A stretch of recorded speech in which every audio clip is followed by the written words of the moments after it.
गुजरात के एक शहर अहमदाबाद में पूरब और पूर्वी रहते थे। पूरब की पतंगों की दुकान थी। वो कई सालों से पतंगों का व्यापार कर रहा था। वो बहुत ही अच्छी क्वालिटी की पतंग और मांझे बनाता था। परंतु अब पूरब की दुकान के आसपास बहुत सारी पतंगों की दुकानें खुल गई थीं। पूरब की दुकान के बगल में ही एक और दुकान थी जिसका मालिक राघव था। उसने अधिक पैसा कमाने के लिए पूरब की पतंगों से भी ज्यादा फैशनेबल पतंगे बनाई जो दिखने में बहुत ही सुंदर थी, परंतु उनकी क्वालिटी एकदम घटिया थी और मांझे वो भी एकदम घटिया क्वालिटी के और सस्ते थे। उसकी पतंगों की कीमत बहुत ही कम थी, इसीलिए उसकी दुकान पे बहुत भीड़ रहती थी। एक दिन उसका मित्र उसकी दुकान पे आया तो बोला, भाई राघव, उत्तरायण पर तो तुम्हारी चांदी ही चांदी है।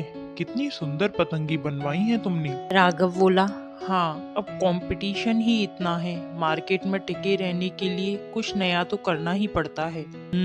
खर्चा भी बहुत हुआ होगा इन पतंगों को बनवाने में। अरे नहीं नहीं, ये पतंगे तो बहुत ही घटिया क्वालिटी की हैं। हवा में ज्यादा देर नहीं चलेंगी, फट जाएंगी, और मांझा वो भी नकली हैं। पर अगर पतंगे फटेंगी नहीं तो बिकेंगी कैसे? मेरा व्यापार आगे कैसे बढ़ेगा? सही कह रहे हो भाई, अपने को क्वालिटी से क्या लेना देना, अपना तो बस मुनाफा होना चाहिए। राघव बोला, हाँ मित्र। और हुआ भी ऐसा ही। उत्तरायण आने को थी। राघव की पतंगे इतनी आकर्षित थीं कि जो भी पतंग लेने आता उसकी दुकान पर ही चला जाता। राघव की दुकान पर लोगों का जमावड़ा आने लगा और सारी पतंगे बिक गई। वो बहुत खुश हुआ और अपना मुनाफा देखकर बोला, अब मैं जल्द ही दूसरे शहर में नकली पतंग की दुकान खोलूंगा और बहुत जल्द ही बहुत अमीर बन जाऊंगा। दूसरी तरफ पूरब की पतंगों की क्वालिटी बहुत अच्छी थी, परंतु देखने में एकदम सादी थी, इसीलिए उन्हें कोई खरीदता नहीं था। इस बात से पूरब और पूर्वी बहुत परेशान थी। पूर्वी बोली, पूरब, आजकल लोगों को क्वालिटी से कोई फर्क नहीं पड़ता है।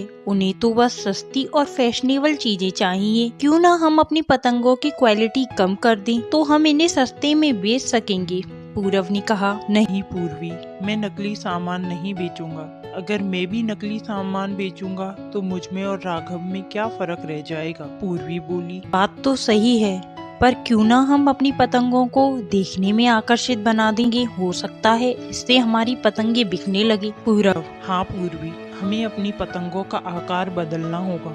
हमें उन्हें देखने में आकर्षित बनाना होगा ताकि लोग उन्हें देखकर हमारी दुकान पर आएं। पूरब ने अपनी पतंगों को उत्तरायण स्पेशल बनाने के लिए चिक्की, तिल लड्डू, ममरा लड्डू, जलेबी, फाफड़ा, समोसा, कचौड़ी और भी न जाने कितनी खाने पीने की चीजों के आकार में बनाया और अपनी दुकान में सजा दिया। जिन लोगों ने राघव की दुकान से पतंगे खरीदी थी, उनकी पतंगे आकाश में जाते ही फट गईं और मांझे से हाथ कटने लगे। अब सभी लोग राघव की दुकान पर आए और बोले, ये कैसे पतंगे दे दी हैं जो उड़ते ही फट जाती है, और मांझा, उससे तो हाथ भी कट गए हमारी। राघव बोला, तो तुम क्या चाहते हो? इतने सस्ते में फैशनेबल अच्छी क्वालिटी की पतंगे और मजबूत मांझा दूं और मैं खुद रोड पर आ जाऊं? इतने पैसे में तो इतना ही मिलता है, और मैं नहीं गया था तुम्हारे पास, तुम खुद आए थे मेरे पास पतंग लेने। ये सारी बातें सुनकर सभी लोग पूरब की दुकान पर आए और बोले,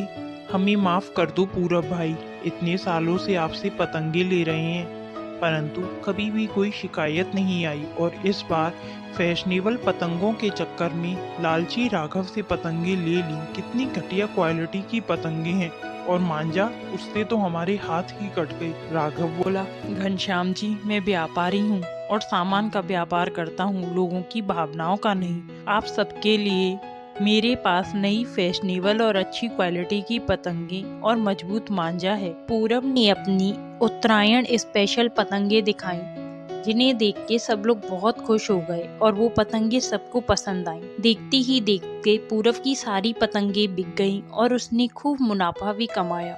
और राघव को घटिया क्वालिटी की पतंगे और नकली मांझा बनाने के वजह से पुलिस ने पकड़ लिया। जब पूरब की बनाई पतंगे आकाश में उड़ी तो ऐसा लग रहा था मानो जैसे स्वयं भगवान सूर्य नारायण सभी को अपने आशीर्वाद के रूप में चिक्की, तिल लड्डू, ममरा लड्डू, जलेबी की बरसात कर रहे हो। आकाश का वो नजारा देखने लायक था। जय हो सूर्य नारायण भगवान।